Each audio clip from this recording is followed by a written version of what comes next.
मेरी माँ ठंड में भी बाहर सोती थी और हमें अंदर सुलाती थी। एक रात मैंने कमरे के बाहर देखा, माँ की चारपाई हिल रही थी। मैं जैसे ही माँ के करीब गई, मेरी होश उड़ गई, क्योंकि मेरी माँ और मेरे चाचा दोनों एक चारपाई पर। मेरे पापा को मरे हुए 6 महीने गुजर चुके थे। मेरी माँ जवानी में ही विधवा हो गई थी। जब माँ ने मुझे लेकर नानी के घर जाने लगी तो बड़े पापा ने हमें रोक लिया और माँ से कहा, आप मेरे भाई की बीवी हैं, मैं आपका ख्याल रखूँगा, आपका ख्याल रखना मेरा फ़र्ज़ है। तब से बड़े पापा मेरी माँ और मेरा बहुत ख्याल रखते थे। वह अपनी बीवी से ज़्यादा मेरी माँ पर मेहरबान थे, जबकि बड़ी मम्मी मेरी माँ पर शक किया करती थी, इनका मेरे पति से कोई चक्कर है। और फिर बड़ी मम्मी ने हमारी ज़िंदगी जहन्नुम बना दी थी। सारे घर के काम हम माँ बेटी से करवाती और हम दोनों को बातें भी सुनाती। बड़ी मम्मी कभी भी हमारे काम से खुश नहीं हुई थी। वह हमेशा हमारे काम में कमी निकालती थी। कभी कहती कि ठीक से नहीं किया, तो कभी कहती कि काम बिगाड़ दिया है। ऐसे में मेरी ज़िंदगी नरक बनकर रह गई थी और ऊपर से उनकी 4 बेटियां और एक बेटा भी हमारे लिए मुसीबत बन गए थे। वह भी सारा दिन मुझे और माँ के कामों में उलझाए रखते थे। इस घर में हमारा एक अकेला सहारा थे, वह बड़े पापा ही थे। बड़े पापा मेरा और मेरी माँ का बहुत ख्याल रखते थे, मगर बड़ी मम्मी से बर्दाश्त नहीं होता था। जब से पापा का देहांत हुआ था, बड़े पापा मेरे और माँ के लिए अलग से फ्रूट लाया करते थे और अपने बच्चों के लिए अलग से लाते थे, मगर बड़ी मम्मी हमसे फ्रूट तक छीन कर ले जाया करती थी। वह कहती थी कि जब हमारा खाना पीना एक साथ है तो यह अलग अलग फ्रूट लाने का क्या मतलब। और फिर हमें फलों के छिलके देखना भी नसीब नहीं होता था। एक दिन मैं और माँ घर के सारे काम करने के बाद जब थोड़ी देर के लिए कमरे में आराम करने गई, माँ ने मुझे कहा, मधु मेरी कमर में दर्द हो रहा है। मैं माँ की कमर दबाने लगी, तभी बड़ी मम्मी कमरे में आ गई और कहने लगी, फिर से लेट गई, किचन कौन देखेगा। मैंने तुमसे पहले भी कहा था कि आज बच्चों को गुलाब जामुन खाने का दिल कर रहा है और तुम इधर लेटी हुई हो। मेरी माँ की आंखों में आंसू आ गए थे। माँ कहने लगी, आज तबीयत ठीक नहीं है। बड़ी मम्मी एकदम से चिल्ला पड़ी थी। वे कहने लगी, तुम माँ बेटी हर वक्त बीमार रहती हो, मेरा दिल करता है कि तुम दोनों माँ बेटी को धक्के मार कर घर से निकाल दूँ, मगर मुझे इस बात का पता नहीं कि तुमने मेरे पति पर क्या जादू कर रखा है जो तुम लोगों को वह इस घर से जाने नहीं देता। मेरा बस चले तो मैं तुम दोनों को अपने घर में एक पल के लिए भी बर्दाश्त ना करूँ। माँ उठी और किचन में चली गई। मेरा दिल चाहता था कि मैं बड़ी मम्मी से पूछूं कि आपके अंदर का शैतान आखिर कब ख़त्म होगा। दरअसल जब मेरे पापा थे तो वह कमाया करते थे। मेरे बड़े पापा से ज़्यादा मेरे पापा की आमदनी थी। हमें अच्छा खाना खाते हुए और अच्छा पहनते हुए यह सब देखकर बड़ी मम्मी जलन का शिकार होती रहती थी। तब हमारी ज़िंदगी बहुत सुकून से गुजर रही थी। ना जाने हमारी खुशियों को किसकी नज़र लग गई थी कि मेरे पापा का देहांत हो गया था। माँ तो अब तक सदमे में ही थी। बड़ी मम्मी ने बड़ी होशियारी से पापा का बिजनेस बड़े पापा के हवाले कर दिया था। जाहिर सी बात है कि मैं और माँ तो अपने होश में ही नहीं थे। पापा का कारोबार डूबने वाला था तो बड़े पापा ने उसे संभाल लिया था। अब बड़े पापा हर महीने सारी आमदनी लाकर मेरी माँ के हाथ पर रख दिया करते थे और कहते थे कि भाभी ये आपके पैसे हैं, आपको इसको कहाँ इस्तेमाल करना है, आपकी मर्जी। यह सब देखकर तो बड़ी मम्मी का दिल जलकर रह गया था कि मेरा पति अभी भी एक एम्प्लॉय के तौर पर काम कर रहा है। बड़ी मम्मी ने बड़े पापा और माँ पर शक करना शुरू कर दिया था और रोज़ बड़े पापा से लड़ने लगी थी कि तुम अपनी भाभी और मधु पर इतना मेहरबान क्यों हो, ज़रूर दाल में कुछ काला है। एक दिन माँ ने बड़ी मम्मी के सामने हाथ जोड़ दिए थे और कहा कि ऐसे अल्फाज मत मुँह से निकालो, मुझे अपनी बेटी के सामने शर्मिंदा मत किया करो, मैं किसी को मुँह दिखाने के काबिल नहीं रहूँगी। एक दिन बड़े पापा ने बड़ी मम्मी से साफ साफ कह दिया था कि अगर तुमने यह बात करनी ना छोड़ी तो मैं तुम्हें तलाक देकर इस घर से निकाल दूँगा। यह बात सुनकर बड़ी मम्मी डर गई थी। इसके बाद उन्होंने फिर कभी यह बात अपने मुँह से एक बार भी नहीं निकाला था, लेकिन उन्होंने माँ और मुझे जलील करने में कोई कसर नहीं छोड़ी थी। बड़े पापा को इस कदर अपनी मुट्ठी में कर लिया था कि जो महीने भर का खर्च लाकर माँ के हाथों में रखते थे उन्होंने वह भी देना छोड़ दिया था। यानी अब हमारे बिजनेस पर बड़े पापा और उनके बच्चों का कब्जा हो गया था। माँ की तबीयत बहुत ज़्यादा ख़राब रहने लगी थी। मैंने सोचा कि मैं बड़े पापा से बात करूँगी और उनसे कहूँगी वह मेरी माँ के इलाज के लिए चंद पैसे दे दें। जब वह रात को घर आए तो मैं उनके पास चली गई और उनसे कहा, बड़े पापा आपसे बहुत ज़रूरी बात करनी है। बड़े पापा कहने लगे, हाँ बेटी कहो, क्या बात है। तब मैंने कहा कि मेरी माँ की तबीयत बहुत ख़राब है, उनकी वजह से बड़ी परेशानी होती है। आप मेरी माँ के इलाज के लिए कुछ पैसे दे दीजिए ताकि मैं माँ को डॉक्टर के पास ले जाऊँ। बड़े पापा कहने लगे, ठीक है बेटी, मैं तुम्हें पैसे दूंगा। मुझे तो इस बात का पता नहीं था। उस वक्त बड़ी मम्मी हम दोनों की बातें चोरी चुपके सुन रही थी। वह जल्दी से आगे बढ़ी और कहने लगी, वाह मेरे लिए तो तुम्हारे पास पैसे नहीं हैं। बड़े पापा कहने लगे, अगर तुम कभी बीमार पड़ोगी तो तुम्हें भी डॉक्टर के पास ले जाऊँगा, इतना पत्थर दिल नहीं हूँ। लेकिन तुम कैसे बीमार पड़ोगी?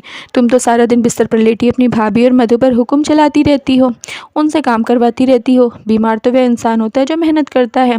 बड़ी मम्मी ने जब बड़े पापा के मुँह से ये अल्फाज सुना तो उनका रंग उड़ गया था।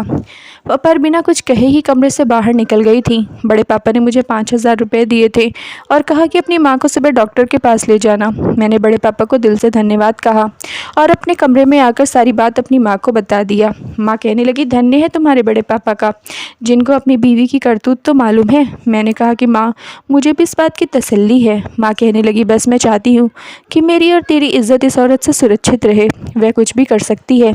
मैं बोली, माँ, बड़ी मम्मी सारा दिन हमारी बेइज्जती करती रहती हैं, उसे बड़ा और क्या करेंगी। माँ कहने लगी, ऐसी औरतें बहुत कुछ कर लेती हैं, तुम क्या जानो। मैंने माँ से कहा, छोड़ो इन बातों को, अब मेरे पास पैसे आ गए हैं और मैं सुबह आपको डॉक्टर के पास लेकर चलूँगी। मैं और माँ रात को सोए थे, इस बात से बेखबर कि आने वाली सुबह हमारे लिए क्या लेकर आने वाली थी।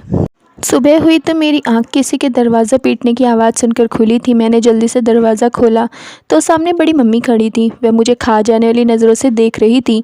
पीछे ही बड़े पापा भी चले आए थे। बड़ी मम्मी कहने लगी, तुमने अपने बड़े पापा के पैसे चुराए हैं? मैंने नाम में सर हिला दिया और बोली, नहीं बड़ी मम्मी, आप कैसी बातें कर रही हैं, मैंने तो ज़िंदगी में कभी भी चोरी नहीं की। बड़े पापा खुद कल रात को माँ के इलाज के लिए 5,000 रुपये दिए थे। वह कहने लगी, बस बस, ज़्यादा बातें मत बनाओ, मुझे कमरे की तलाशी लेने दो।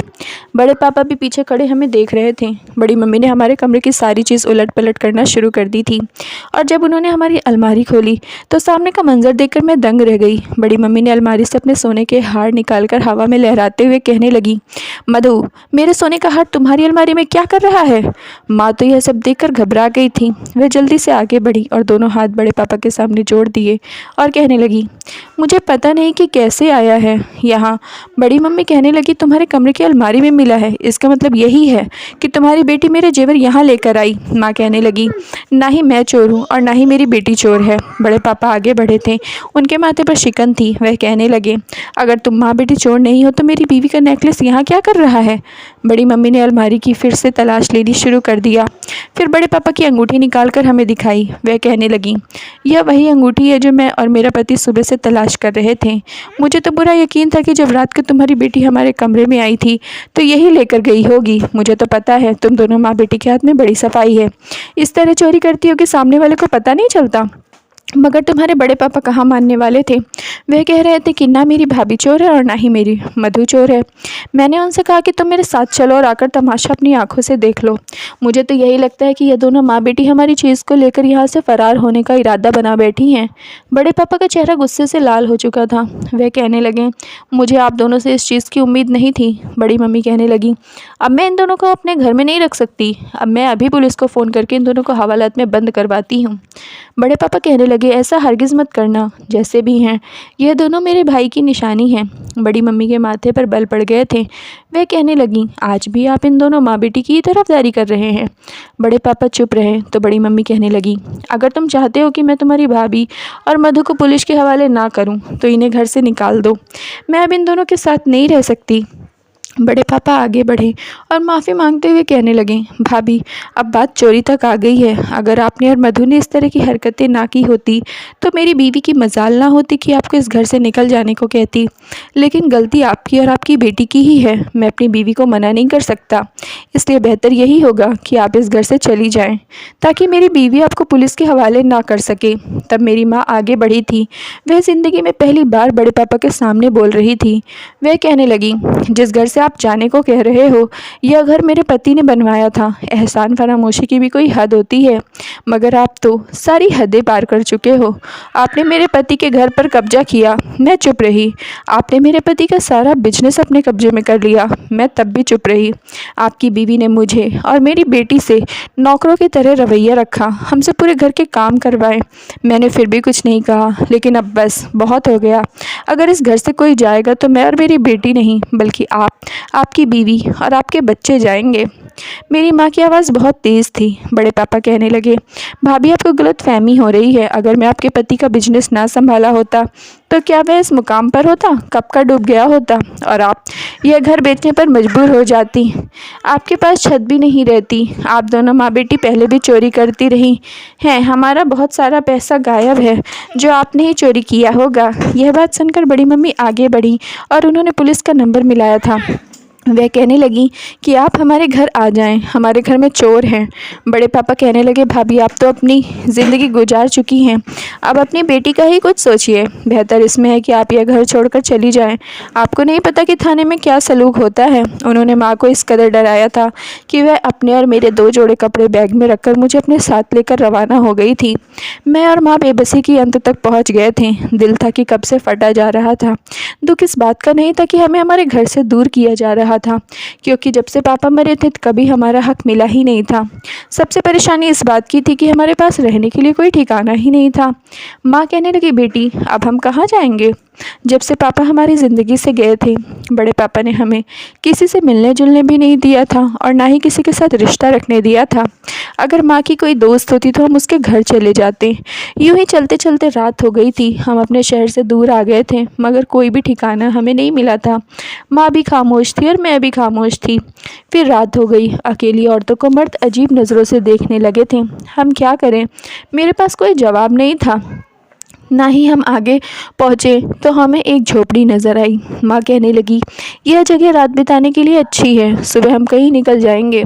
मैंने कहा, ठीक है माँ, आ जाओ, हम इस झोपड़ी में चलते हैं। मैं और माँ इस झोपड़ी में दाखिल हो चुके थे। वहाँ पर कोई शख्स मौजूद नहीं था। मैं और माँ ज़मीन पर ही बैठ गए थे। माँ के आंसू निकलते जा रहे थे। वह कहने लगी, बेटी मुझे माफ़ कर दो, मेरे होते हुए तुम्हारी ज़िंदगी में ऐसा दिन आ गया है। मैंने कहा, माँ इसमें आपका कोई कसूर नहीं है, आपको शर्मिंदा होने की ज़रूरत नहीं है। उन लोगों की हिसाब लेंगे जो हमें इस हाल तक पहुंचाने के ज़िम्मेदार हैं। माँ खामोश रहीं। मैं और माँ एक दूसरे के सामने बैठे थे।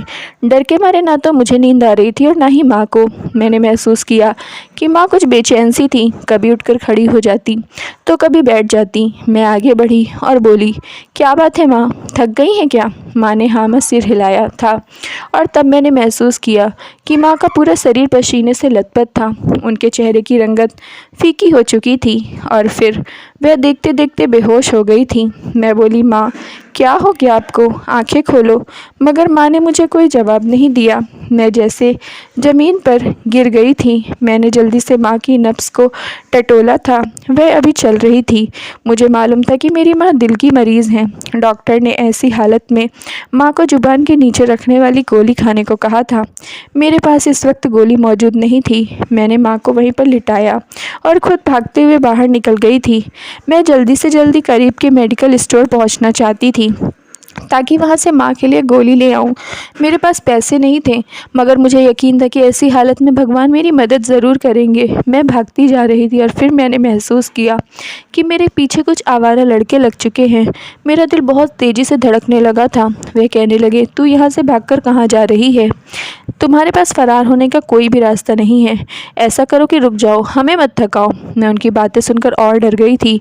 अपनी दौड़ और तेज़ कर ली थी, मगर वह भी कहाँ रुकने वाले थे। वह भी मेरे पीछे ही भागते रहे और मैं भगवान से दुआएं मांगती जा रही थी कि मेरी माँ बीमार है, मुझे इन लोगों से बचाओ। मेरा डर से बुरा हाल हो रहा था, टांगें कांप रही थी, मगर वे लड़के तो मेरे पीछे ही आते जा रहे थे। तभी मुझे सामने कब्रिस्तान नज़र आया था। वह कब्रिस्तान देखकर मेरा दिल सन्न रह गया था। मैं रात के इस वक्त कब्रिस्तान में नहीं जाना चाहती थी, मगर अपने आप को बचाने के लिए मुझे यह भी करना पड़ गया था।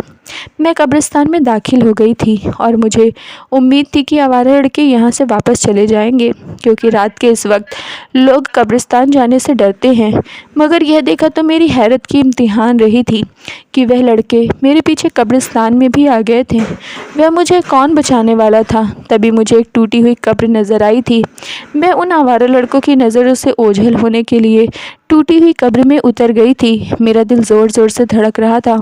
ऐसा लग रहा था जैसे कि अभी मैं मरने वाली हूँ और मुझे लड़कों के कदमों की आवाज़ सुनाई दे रही थी और साथ ही साथ वे एक दूसरे से बात भी कर रहे थे कि अगर वह लड़की मिल गई तो इसको हमें छोड़ना नहीं है। यह बातें सुनकर तो मैं और घबरा गई थी। फिर वह दोनों लड़के कब्रिस्तान में तलाश करने लगे थे, लेकिन मैं उन्हें कहीं नहीं मिली तो वह वापस चले गए। मैं अपनी सांसें बराबर करने लगी थी और कब्र से बाहर आने लगी तो मेरा हाथ किसी चीज़ पर लगा। मैं उछल गई थी। ऐसा लगा किसी आदमी पर मेरा हाथ लगा है, मगर पूरे चांद की रोशनी से मुझे नज़र आया कि एक लाल कपड़े में कोई चीज़ बंधी हुई है। मैंने आसपास देखा तो कोई नहीं था। मैंने जब उस कपड़े को खोला तो उसमें मुझे पैसे और जेवर नज़र आए थे। मैंने उसे उठाया और कब्रिस्तान से निकल गई थी। अब तो सुबह हो गई थी, मुझे कोई डर नहीं था, लेकिन माँ की फ़िक्र सता रही थी। मैं किसी तरह उस जगह पर वापस आ गई थी जहाँ रात को माँ को छोड़ गई थी। यह देखकर मैं हैरान थी कि वहाँ पर एक औरत मौजूद थी जो माँ का ख्याल रख रही थी। मैं आगे बढ़ी तो देखा कि माँ मुझे देखकर मुस्कुरा रही थी। मैं उस औरत से बोली, आप कौन हैं? वह औरत कहने लगी, मैं यहाँ से गुजर रही थी तो मेरी नज़र इस औरत पर पड़ी। यह यहाँ दर्द से तड़प रही थी। मैंने उनसे पूछा कि क्या परेशानी है, तो इन्होंने अपने दिल पर हाथ रखा हुआ था। मैं सारी बात समझ गई थी। मेरा भी दिल का मसला है। मुझे भी डॉक्टर ने जुबान के नीचे गोली रखने के लिए दी थी, जो मैं हर जगह अपने साथ लेकर जाती हूँ। मैं अपने बैग से निकाल कर उनकी जुबान के नीचे रख दिया और यह ठीक हो गई। मेरी आंखों में आंसू आ गए थे कि ईश्वर इंसान की ऐसी जगह पर मदद करता है जहाँ उसने सोचा भी ना हो। माँ की हालत ठीक हो चुकी थी। मैंने उनका धन्यवाद किया और माँ को अपने साथ लेकर वहाँ से निकल गई थी। माँ कहने लगी, तुम मुझे कहाँ लेकर जा रही हो? मैं माँ को अपने साथ लेकर होटल में चली गई थी। वहाँ एक अच्छा सा कमरा मैंने बुक किया था। माँ कहने लगी, इस कमरे के लिए तुम्हारे पास पैसे कहाँ से आए? तब मैंने माँ को सारा किस्सा सुना दिया और उनके सामने वह गठरी खोल कर रख दी थी। हमने जब वह कागज़ खोले तो उस पर जो तारीख लिखी थी उसे देखकर मैं और माँ हैरान रह गए थे। वह जेवरात किसी ने 100 साल पहले सुरक्षा के लिए कब्र में छुपाए हुए थे। जाहिर सी बात थी कि उन चीज़ों का मालिक तो मर गया होगा। तो माँ कहने लगी, अब हम यह रख सकते हैं। फिर हमने जेवरात बेच दिए थे। वह इतने महंगे थे कि हमने अपने लिए नया घर भी ले लिया था। माँ कहने लगी कि मैं अपने साथ बुरा सलूक करने वाले को माफ़ नहीं करूँगी। माँ ने कहा कि मैं बड़े पापा बड़ी मम्मी पर केस दर्ज करना चाहती हूँ और तुम्हारे पापा की सारी जायदाद उनसे वापस लेना चाहती हूँ। माँ ने उन दोनों पर केस किया और पैसे देकर एक अच्छा सा वकील रख दिया था। फिर कुछ महीने में हम केस जीत गए थे। हमें हमारी सारी जायदाद वापस मिल गई थी और बड़े पापा भी जेल की सलाखों के पीछे चले गए थे। हमने उनसे अपना घर वापस ले लिया था। उनके पास रहने के लिए ठिकाना नहीं था। बड़ी मम्मी अपने बच्चों को लेकर अपने मायके चली गई थी और सुनने में आया था कि उनके मायके वाले भी बड़ी मम्मी और उनके बच्चों के साथ वही सलूक करते हैं जो उन्होंने मेरे और मेरी माँ के साथ किया था। बुरे कर्मों की बुरी सज़ा होती है। अपना किया हुआ लौट कर सामने ज़रूर आता है। यह बात हमेशा ध्यान रखें। Thank you friends. अगर आप लोगों को स्टोरी पसंद आई हो तो प्लीज़ लाइक कर दीजिए और चैनल को सब्सक्राइब कर लीजिए।